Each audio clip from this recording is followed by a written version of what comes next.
In my opinion, overall, the tier limit format can't end soon enough. I think it was a good format. It was fine while it lasted, but I'm absolutely down to move on. And I guess that is kind of what we're doing today, is seeing whether we will move on after Photon Hypernova. I mean, most of you already know if you checked out any of the OCG content or any of the OCG metagame after Photon Hypernova, you know that we're not going to move away from tier limit anytime soon, but I still want to talk about, you know, what's going to happen. This is why I have prepared this. This is also going to be a YouTube video, so say hello to YouTube chat. What's up, everyone? Hope you're doing great. This is going to be a updated TCG tier list for post Photon Hypernova, which we haven't done a tier list in a while, simply because, you know, it's been tier limit Ishizu format since months. Like, what kind of updated tier list did you want me to make? But I think now with Amazing Defenders and Photon Hypernova, there's actually a few things that are at least worth talking about, right? The way we're going to do this, as usual, I have tried to include as many decks as possible, everything that I felt like was worth talking about. Some of these decks we're not going to spend as much time talking about, simply because they're not relevant enough. And as usual, if there's a deck that you felt like was missing here, you can simply leave a comment down below or ask me on Twitch after we're done with the tier list what I think about the deck, and I will try and let you know what kind of category I would put it into. I've tried to make the categories a little bit more obvious this time, or like I've tried to name them a little bit better so that I can find a clear tier for any deck. What I am going to divide the decks by is I'm going to have a tier for the absolute best, which,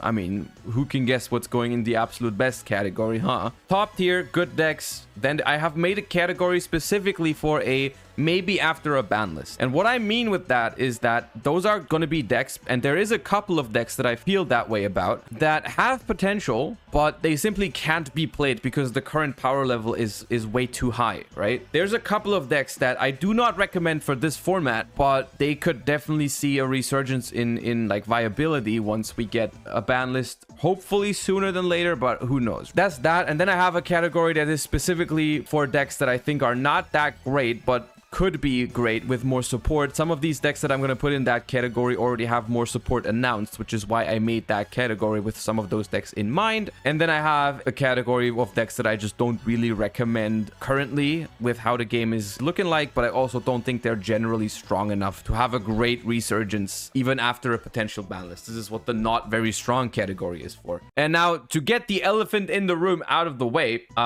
even after Photon Hypernova, Ishizu tier belongs in the absolute best category and is by far the best deck. And to just preface that, it's going to be the only deck I put into that category, and that is basically what we evaluate the rest of the decks by. We are absolutely in a tier 0 format. Photon Hypernova overall gives us a couple of viable decks, which we will talk about. There are a bunch of viable decks that enter the game with Photon Hypernova, but overall, my first impression is that the gap between the field and Ishizu tier gets even wider after Photon Hypernova. Ishizu tier is already the best deck before Photon Hypernova, but Photon Hypernova will elevate tier even higher. I've already talked about it on stream why I think that is. It's mostly because a couple decks enter the metagame that make cards that are good against Ishizu tier worse, and that means that some of the best cards that rogue decks are using against tier limits become worse. Like, Bestials become worse because you're gonna have to face decks like Kashtira. That's a huge benefit for tier limits. Also, Triple Tactics Tasking, although it is a generically good card, it benefits tier limits the most because tier limits can simply grab Instant Fusion, which is by far one of the best normal spell cards in the game right now in the context of tier limits. There's no other deck, as far as I'm concerned, that can use Triple Tactic Tasking to the same extent that tier limits can. This is why tier limits is still the absolute best deck by far.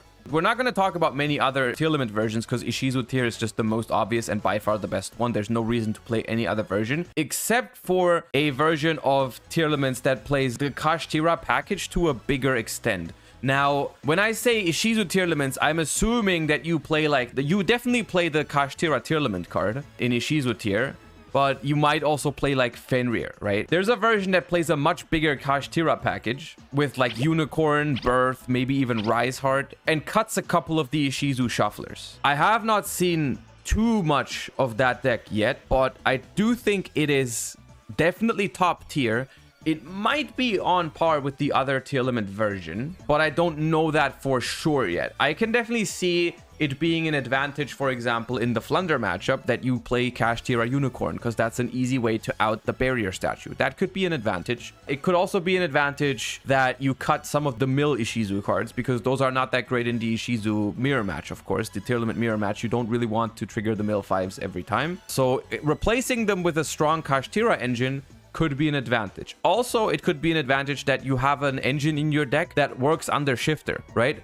Some of the other top meta decks are going to be Fluanderies and Kashtira, and they have Dimension Shifter axes. And having a Kashtira engine in your deck that works under Dimension Shifter could be something, right? All those things combined, though, I still don't know if it's just better than playing standard Ishizu Tearlaments, because I'm gonna be honest, standard Ishizu Tearlament beats every single rogue deck if it doesn't draw Shifter in the next format, in my opinion. Since you have so many good ways to counter Bestials now, I don't really see how any rogue deck keeps up with Ishizu Tier without floodgating them out of the game for multiple turns with a card like Shifter or other floodgates. I really don't see it. This is why I'm gonna leave the Ishizu Tier Kashtira version, like with a heavy Kashtira engine, in the top tier category, because I think it is definitely there. It's definitely up there. It has the potential to be a better choice than Ishizu Tier even. So with some more testing, I might put this up here. For now, I'm going to leave it here. And this is basically the baseline that we're going to evaluate all these other decks against. Right? How well do they do into these? Branded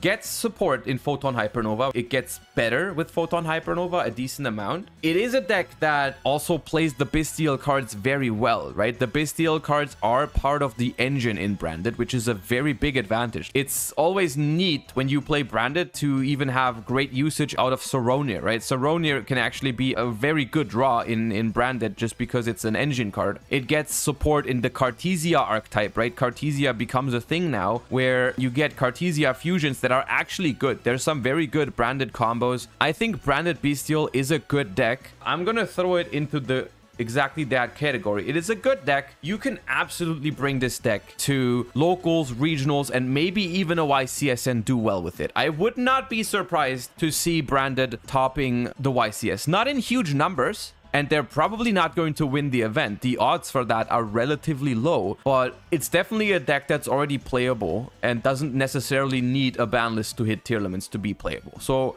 for whatever reason, you don't want to play Ishizu Tier, but you also don't want to play a deck that's more based around floodgating, like Flunder or Kashtira, Branded is definitely an okay option, and the Cartesia stuff is actually nice in it. So in case you were wondering whether I suggest you to play and try the Cartesia stuff, the answer to that is yes. I do think the new Cartesia support is pretty interesting. And after a potential ban list, if they don't hit Branded Fusion, I think we might be looking at a Branded deck even ascending to a top tier or absolute best deck situation. But that's something that I cannot really predict at this point in time. I don't know if they would hit Branded Fusion when the deck is not really that popular right now. But it's definitely a good deck right now. I only really included Dino because it was in the back of my head because I played against it at Regionals. It took one game off of me at Regionals. It was the first game after I lost the dice roll, but only really because they opened the Earth, True King, and 2 babies, which in that case, it's pretty strong. But yeah, I don't want to talk about this deck too much. I'm going to put it in not very strong. Dogmatica, I included because it does actually get support in Photon Hypernova. I believe it's 2 new cards. There's a new monster and there's a new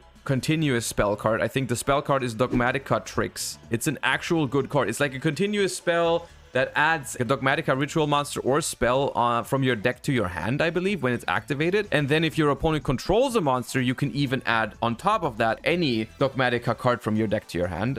And then it has an additional effect. You can definitely look at your opponent's extra deck and send the card from it to the graveyard. I don't know what exactly the condition is, but it does that as well. That's a very strong card. However, that also means you have to be playing a Dogmatica ritual deck, by the way. Like, the first effect of that card only searches a Dogmatica ritual. Now, I do think that the new ritual monster that they get is also quite strong, but overall, I think Dogmatica is more of a fun deck. Nadir Servant is at 3, that is correct, and that is a powerful card. Dogmatica Punishment is also a very powerful trap card that gets a new good target in this set with the Tri-Brigade Link 5. which is 3,500 and still lets you send cards like Garura from your extra deck to the graveyard to still draw a card. I'm still inclined to put it into the not very strong category, but since I haven't tried it yet, maybe the Dogmatica archetype could be something to look into after a potential ban list. If they do a big ban list, then maybe. If we were talking this format, I would say Draco Slayer is a good deck right now, even though it's probably towards the bottom of the good decks. Going into Photon Hypernova, though, I think the deck becomes a little bit worse because Draco Slayer is kind of like okay as a counter to Tearlament, because if you go first, you can search Necro Valley, and that's pretty strong. As soon as Kashtira enters the fray, I feel like the deck loses a little bit of viability because you literally cannot beat Kashtira. Also, the deck can play Dimension Shifter, but Dimension Shifter also gets worse next format overall because of Kashtira being a thing. If you really wanted to, if for some reason, like, you know, if you're Triff and you really want to play Pendulum, I don't think it's the worst thing in the world, but I would suggest you wait for a ban list. Especially because, like, Shangri era locking your Pendulum zones is not very fun. The deck isn't terrible. It's probably towards the top of this category. Pretty much the same goes for Dragon Link. The way I look at Dragon Link is that one of the benefits of Dragon Link is that it gets to play all of the Bystials because they're actually engine and extenders in those decks. That is good for it. However, decks that play Bystials, they really don't enjoy the fact that Kashtira enters the metagame. And also, it's just a worse version of Branded in that sense, because Branded just makes better use of the Bystials, I feel like, than Dragon Link even does. Overall, just kind of feels like a 2020 kind of deck in a 2023 world, whereas Branded feels a little bit more up to date. So if you're really trying to play like an off-meta strategy that uses the Bystials, I'd suggest Branded before I would suggest Rocket or Dragon Link. That being said, though, it's not bad enough to put it in the same category as Dinos, in my opinion. Like, after a big ban list, I could definitely see Dragon Link being reasonable again. Drytron right now is literally unplayable in my opinion because of all the Bystials in the game. Bystials just destroy Drytron. It does get a little bit of help after Photon Hypernova, but still not enough to get it into the better categories, I believe, which is a good thing. I'm not a fan of Drytron. I'm sorry if you are, but I don't like the way Drytron plays, because like literally every single different version of Drytron tries to lock the opponent out of the game completely. I hate that. I don't like Drytron. I'm hesitant to even put it into this category because the ban list, in order for Drytron to become viable again, needs to be super, super big, right? It needs to basically delete the Bystials from the game, and it would also have to remove the Ishizu shufflers from the game. The Ishizu engine being destroyed on the ban list, that's not too unrealistic, but the Bystials disappearing completely? Nah, I don't think that's gonna happen. I think Magnamut might go to 1. That's very likely, but that's not enough. Like, people are still going to be playing Bystials if Magnamut goes to 1. They even get a new Bystial in Bystial Baldrake, which is also a really good card. Those cards are not going anywhere. And if they're not in the main deck, they're probably going to be in the side deck. So Drytron, unfortunately, or in my opinion, fortunately, but for some people, unfortunately, not a good choice. Also loses to Shifter. Yeah, you're just not having a fun time. Let's be real. Kashtira, I'm going to throw in top tier, and I'm going to talk about 2 decks at the same time. And you guys might be wondering about this because you guys know that I'm not a fan of Fluandereeze, but this is not about my personal feelings, right? I'm trying to be unbiased here. I have to give both Kashtira and Fluandereeze a top tier position in this tier list. I'm putting these decks into top tier not because I think they are actually like really, really good decks, but because they are specifically, it feels like they were specifically designed to beat Tearlaments. The Kashtira archetype, that is. Like, it perfectly synergizes with cards like Dimension Shifter. You can even play cards like Dimensional Fissure in your side deck. I don't know if I recommend it in the main deck, but you can definitely side that. The board that it makes is really, really strong. It can take resources out of your opponent's extra deck with like Mind Hacker and Kashtira Unicorn, so it's really hard to outplay because that's usually Tearlament's thing, is right, using all of the fusions like as a one-off, and same with like cards like Zeus. And the Kashtira existence alone is forcing people to play 2 Kid Kalos and 2 Zeus in their extra decks for the most part, from what I've seen. And the same goes for Flunder, basically. We all know Flunder is a good deck, right? We can't deny that. I personally don't like to bring Flunder to events because it's like not very skillful, in my opinion. In most games, it's more like if it breaks, it loses. If it doesn't break, it has a very good chance of winning, especially if it draws Shifter. Kashtira is kind of the same deck. It's a very streamlined combo that, like, if you look up the 1 or 2 card Kashtira combos. They go almost always the same way. It's a very strong combo, but it's also very, very simple and streamlined. For all of you wondering, right? I know there's a big group of people that don't want to play tier limit mirrors and they're gonna go towards the shifter decks. I personally think that Fluandereeze is a little bit lower of a tier than Kashtira.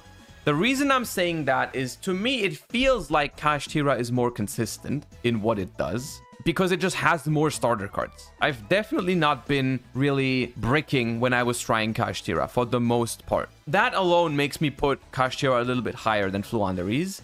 And also, I think that Fluandereeze actually, I haven't tested that specific matchup too often, but I feel like Kashtira has a decent chance at beating Fluandereeze. It has the Kashtira Unicorn, which is a wind monster that you can special summon, which you can also search. And also, if Kashtira goes first, I'm pretty sure it has a higher win rate than Flunder against tier. Like, if Fluandereeze doesn't open Shifter, even if they don't brick, they can still lose to a couple of tier limit hands. Like a good tier limit hand, maybe if you have like a card like Dark Ruler or Tactics, you can definitely beat Fluandereeze relatively easily.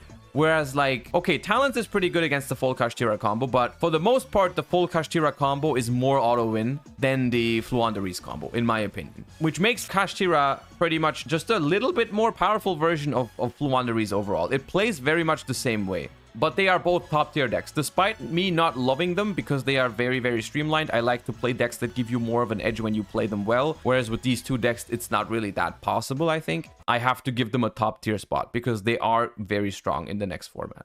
Price point might be an issue for Kashtira, right? It's going to be a very expensive deck. So if that's an issue for you, you might want to pick Flunder instead. But that's not what I'm rating these decks by, right? I'm rating them purely based on how good I think they are. There always comes a time where enjoyers of any certain deck have to accept that it moves out of the metagame and just isn't really on par with the current game anymore. And I think this is about the time for Eldritch, right? Because even if you're a trap deck enjoyer, you're going to have to accept at some point that Eldritch is not the best trap deck anymore. We're going to talk about Labyrinth in a bit. That deck is better than Eldritch. If you want to play Floodgate decks, you have options, but Eldritch is not it anymore. Eldritch is not it anymore. Bystials being a thing. In general, the interactions that Eldritch has just aren't as favorable anymore. I don't even see Eldritch really returning to the metagame after a ban list because I just think there is better options in terms of trap decks. This is what I had to go through with so many decks. You know, I have to accept the fact that Paleo is not ever playable anymore, probably. I have to accept the fact that some of my favorite decks of all time are just probably never going to be good again. And Eldritch, I think, is one of those decks. Exosister, I've been hesitant about putting Exosister in bad tiers in the past, but at this point in time, I'm just pretty sure that the deck is just bad. Like, if you want to play a shifter deck, play one of these two, or like even like, God forbid, play shifter in Branded. You can do that, or shifter in Sprite, but don't play Exosister. Exosister is not very good. Adignister is funny because I think Adignister actually in this format, believe it or not, is like a better deck than Mathmech. I think simply because Bystials destroy Mathmech, but they don't do that much against Adignister. And one of your better chances of beating Ishizu tier is if you put out the towers and they don't have an out for it, which not everyone plays Wallow, which is pretty much your only out to get over a 5,000 or 6,000 arrival Cybers. So I do think for whatever it's worth, I think it's better than Mathmech. Actually, let's do all of these Cybers combo decks together. That being said, only because it has a slight chance of beating Ishizu tier, I still think this goes in not very strong. Or maybe after a ban list. I don't really know what would have to happen for me to want to play Adignister again. Like maybe on the very bottom of this. I don't think it's an awful deck. The concept is not awful, but it does not really feel like it should be in the same category as like Dragon Link. But maybe at the very bottom. It did make top 8 at the regional that I went to past weekend, actually. It did get 7th place at the regional, which is partially because I feel like people are so focused on countering Ishizu tier that maybe you can snuck a couple wins in with a Towers 5k arrival, which is like, maybe that's why. Mathmech, though, thankfully, if you've been following the stream, you guys know that I hate Mathmech. Not because I think it's terrible, but because I just think the Mathmech combo is so obnoxious and so, like, boring. I'm gonna put Mathmech in not very strong, and it's gonna be the same, basically the same as Drytron. It could see play after a ban list, but only if that ban list completely kills Bystials, which I don't think is going to happen, which in my book is a win because I don't have to sit there and watch the same combo end on like freaking the Super Factorial and whatever whatever Cyberse monsters you can think of for like 10 turns in a row. I don't like Mathmig at all. My take on Cyberse is they should just remove the entire typing from the game except for Salamangrate. Speaking of which, Salamangrate, hell of a dope deck. I love that. That's the one Cyberse deck that I think is based. But unfortunately, is it bad enough to put it here? It doesn't care about Bestials. It's definitely not good.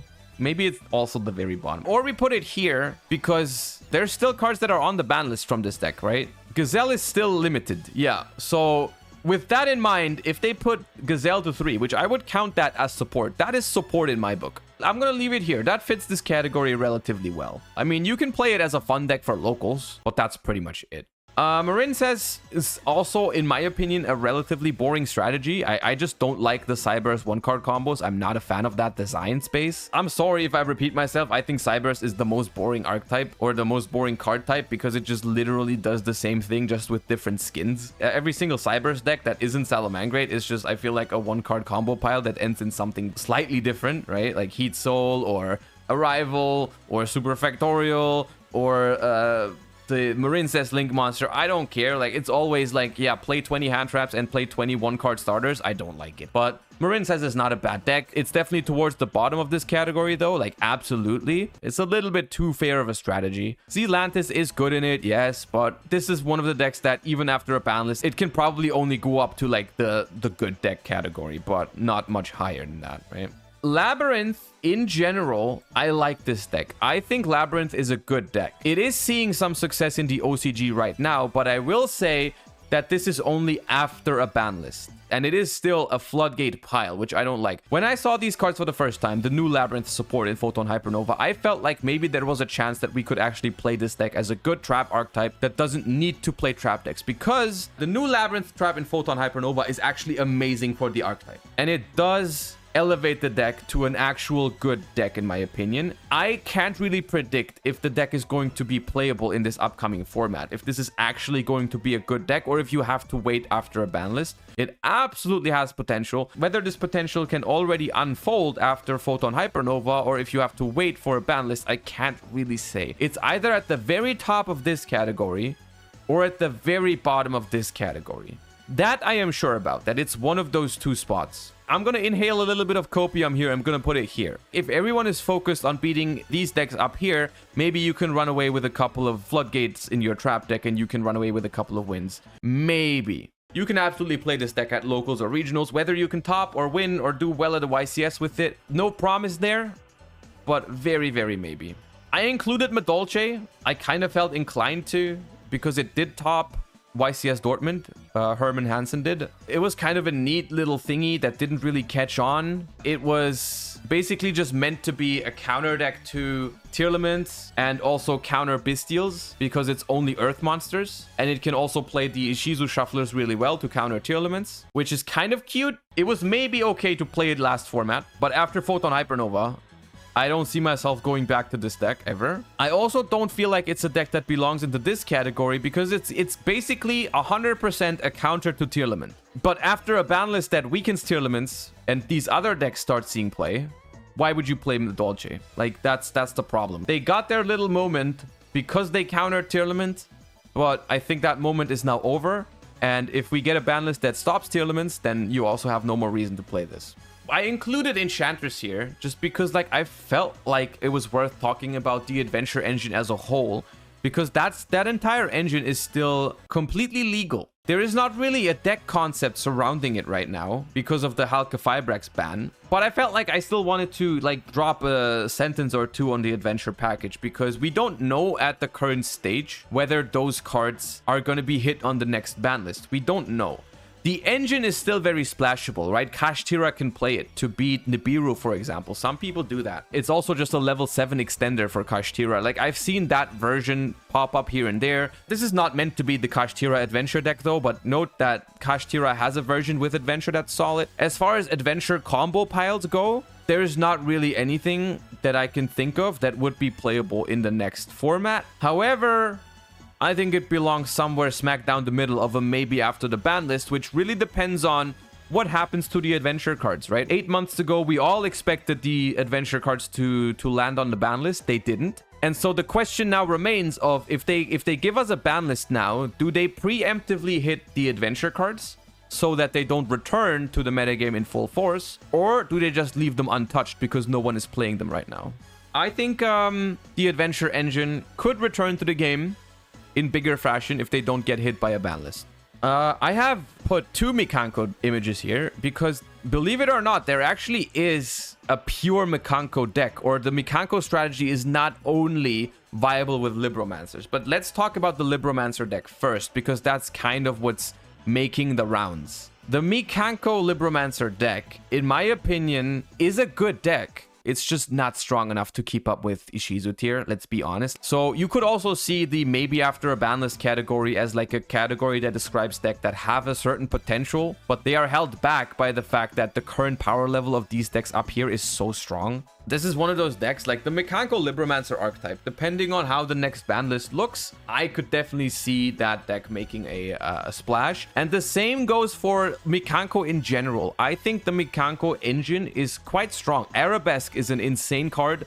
The synergy with Isold and the Infernoble stuff is really interesting. It doesn't necessarily have to be paired with Libromancers. As weird as it sounds, I've seen ideas of pairing Mikanko with Tearlaments, which could be something after a ban list hits some parts of Tearlaments. Maybe you now pair it up with Mikanko. The synergy there is that you can go Mikanko Ohime to add the quick play spell from your deck to your hand, and then you can discard a tier name to fuse with it. You make Garura, and then you can use the quick play Mikanko card to summon Ohime from your hand, which is a level 6 monster, which makes Beatrice or Wallow together with the Garura. So there is some very cool synergies with Mikanko in various different ways, and who knows, maybe some Mikanko brew pops up after we get a ban list and just like takes the format by storm. I could definitely see that happening. It's a very, very splashable archetype. Right? Ohime, or as some people like to call it, Ohomi, has great synergy because it discards by card effect. It's a very easy to summon level 6. It gives you some nice interruptions for the opponent's turn if you play a bigger engine. Arabesque is a very good card going first and second. The deck has potential. It's just unfortunate that right now it literally cannot unfold that potential because the tier 0 format is very oppressive to some strategies, which is definitely the case for Mikanko. Naturia is also here. I don't really want to talk about Naturia for too long. We've talked about Naturia in the past. I think it's a good deck that, similar as others, has great potential, but is held back by the current format. We don't have to talk about it too much. But it is a cool deck, and it can also make great use of the Ishizu shufflers. So depending on what happens on the ban list, if you can still play a couple of the shufflers in Naturia, that might be a cool thing. Like Vernus Elf is good, but yeah. And pretty much the same goes for plants, even though I have a little bit less hope for plants. The Rika Sun Avalon deck. It's a good deck. I think it had its specific moment in the sun when it won the European Championship. At that time, it was a good counter to Tearlaments, and that's why it won the event. But then Tearlaments just became a lot stronger, and plants kind of stayed where they were. It's decreased in its tier, like just progressively ever since it's been a thing.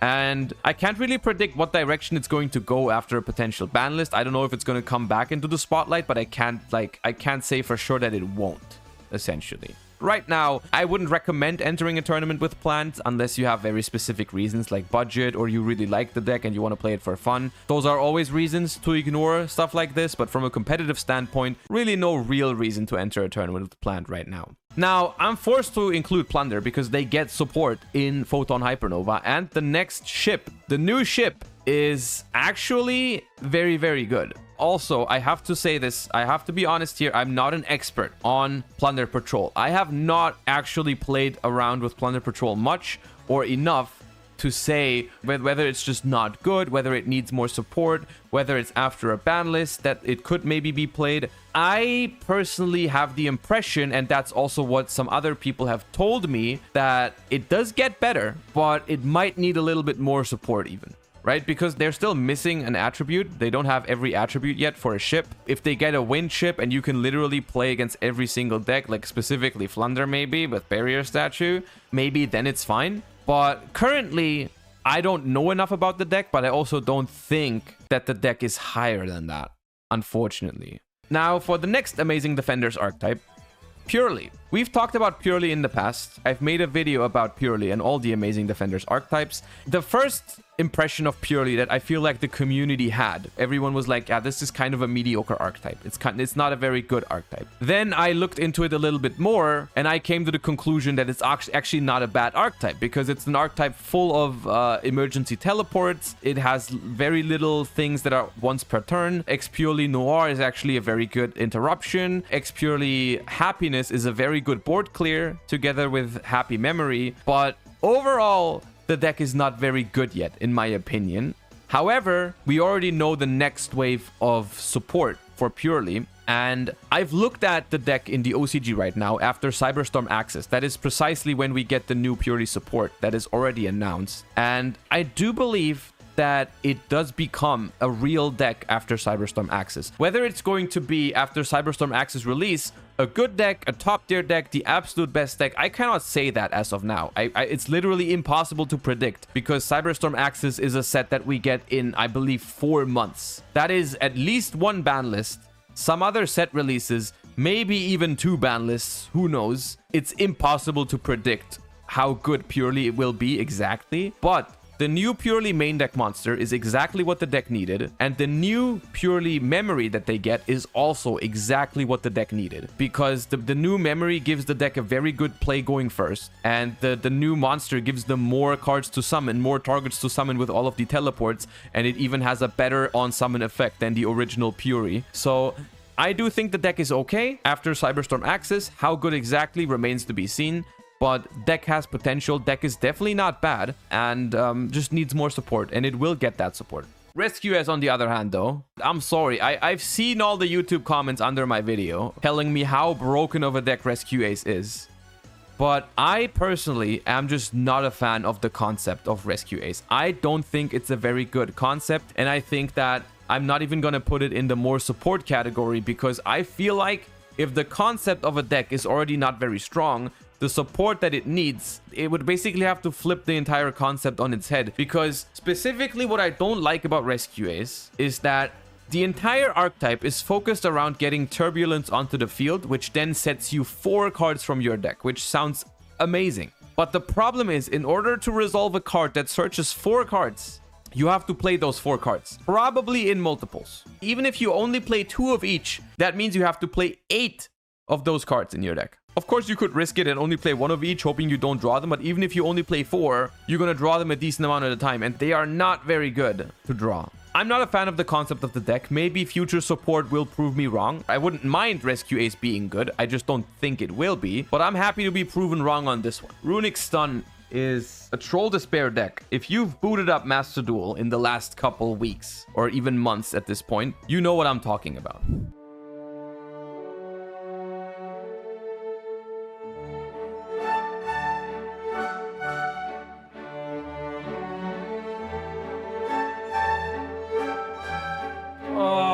You don't even have a reason to activate that.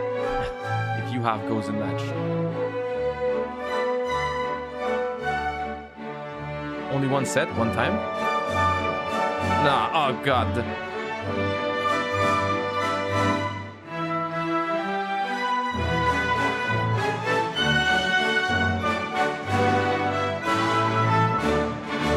Oh. Mystic Mine is not a thing anymore, but the deck is still powerful. It's funny how Runic Stun is one of the most Troll Despair decks out there, one of the worst decks for the game in my opinion. And then Runic Sprite is just incredibly based and the coolest deck almost ever made. But the Runic Stun deck, unfortunately, because it is such a Troll Despair deck, is actually a good deck. Similar to Kashtira and Flunder, it beats Ishizu tier by cheesing the hell out of it, right? And it takes advantage of the fact that back row removal is not that popular right now, simply because look at all those decks up here. Back row removal, not very good against Kashtira. Back row removal, not great against tier limits. It's not unplayable, Cosmic is okay against tier, but compare that to other cards that you could have in the same spot, that's probably worse than those. Cosmic also doesn't really beat Flunder, because, I mean, yeah, you can try and hit the trap card that they search, but that doesn't out your Barrier Statue and your Empen. Even in the side deck sometimes, people are not really prepared for heavy back row anymore, because it's just better to side cards I don't know, Talents, Tasking, Book of Lunar Eclipse, Book of Eclipse, Nibiru, Kurikara, you name it. But for now, let it be said, I don't expect that much back row removal in the next format. Maybe a couple Cosmics here and there. Maybe a Lightning Storm or a Feather Duster here and there. But Runic can dodge Lightning Storm and Feather Duster with Hugin. So you might be able to cheese a couple wins with Runic. Of course, you struggle a little bit against the Ishizu Shufflers with the Runic spells, which is why it's not a top tier deck. Precisely. The Ishizu Shufflers give this deck a fair amount of trouble. But the sheer amount of Floodgates, I have to put it into this category. I don't like it, but I have to be honest, I think this is where it goes. I have 3 Sprite versions here, technically 4, because I'm also going to talk about Sprite Tri-Brigade. Now, if we were talking before Photon Hypernova, I think Sprite is right now a top tier deck. It is not as good as Ishizu tier, or it was not as good as Ishizu tier, but it was a top tier deck. Sprite's specific advantage, in my opinion, which is also why I like to play the deck so much, is it's really flexible in its non-engine, and it really thrives from the non-engine that it plays. The Sprite 1 or 2 card combos are really strong, but what really makes the deck tick is like the 2 or 3 cards that you draw next to your 2 or 3 card combos. Right? The thing in the next format is that I do believe that Sprite actually gets a significant bit worse. I've talked about it on stream before, why that is, but basically, precisely, pure Sprite has a big problem with Kashtira entering the metagame. It was already hard to build a Sprite deck that was good against Ishizu tier, but also covered stuff like Fluonderies. And now with Kashtira entering the metagame, it just becomes that super weird triangle where it's just too much to ask, I think, for a deck that lives off of its non-engine to beat Ishizu tier, Kashtira, and Flunder. I just don't think Sprite does that. I'm not going to put it into the lower than good decks, but I'm going to be honest with you. I think Sprite loses a lot of viability because, like, Runic and Labyrinth, those decks can at least, like, cheese a win against the top decks by floodgating them. Sprite doesn't have that possibility. Sprite has to fight against this deck at full power, this deck at full power, this deck at full power,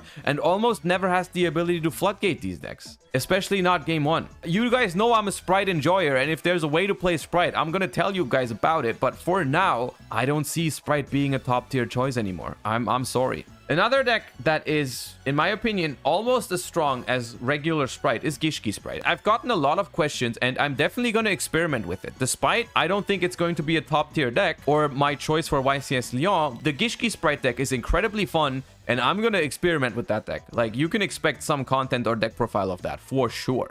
I've been asked a lot whether I think Gishki Sprite is better than Sprite, or whether it's the best version of Sprite now. I don't think there is a clear answer to that, because the way I have experienced the Gishki Sprite deck so far is that it's not better or worse than pure Sprite in a lot of ways, because it has some advantages. Like, the Nere Manas combo has some great advantages where, like, also going second, you have that ritual spell that can tribute your opponent's monsters, which is really cute.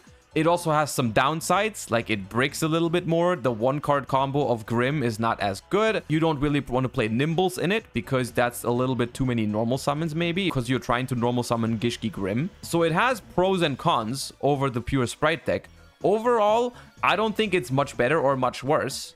It's just different. That's why I'm going to put it in the same category. But both of the Sprite versions are not top tier, in my opinion. They are simply not top tier anymore. Runic Sprite, my love, maybe another time. There is a good chance that this deck returns, because if they hit the Ishizu cards properly, which, please, Konami, do the right thing and hit the Ishizu engine really, really hard. If they do that, maybe. Why did it fall off? Okay, Runic Sprite, 100% the best deck for YCS Utrecht, and the best Sprite version by far. As soon as they released the Ishizu cards, the deck became almost unplayable, because you simply do not get your draws off a fountain. You simply don't draw.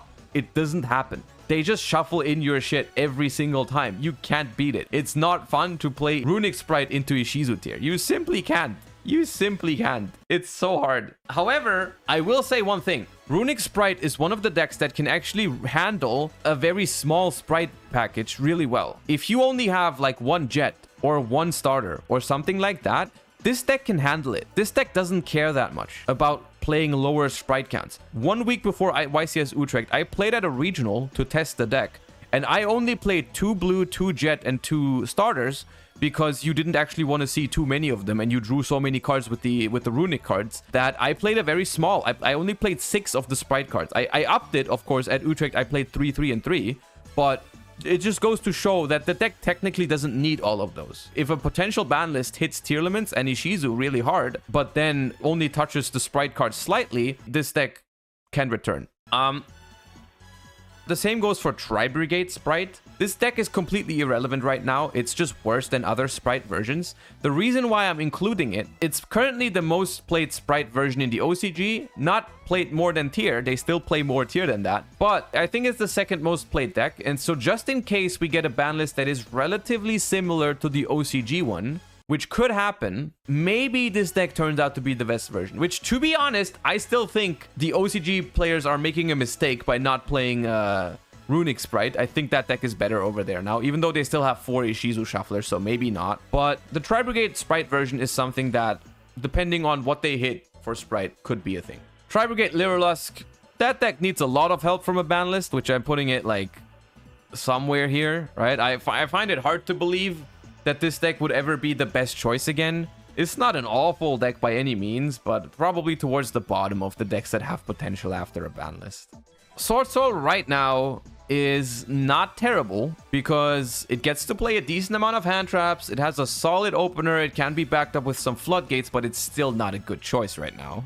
And it gets worse after Photon Hypernova because the other decks just become stronger. Sword Soul is relatively fair. In my opinion, it goes smack down the middle of maybe after a ban list. If they teleport us back into a time where we go back with ban list hits to something that's similar to this year's national format, we know that Sword Soul was relatively like fair and tame, but it still was definitely a good deck.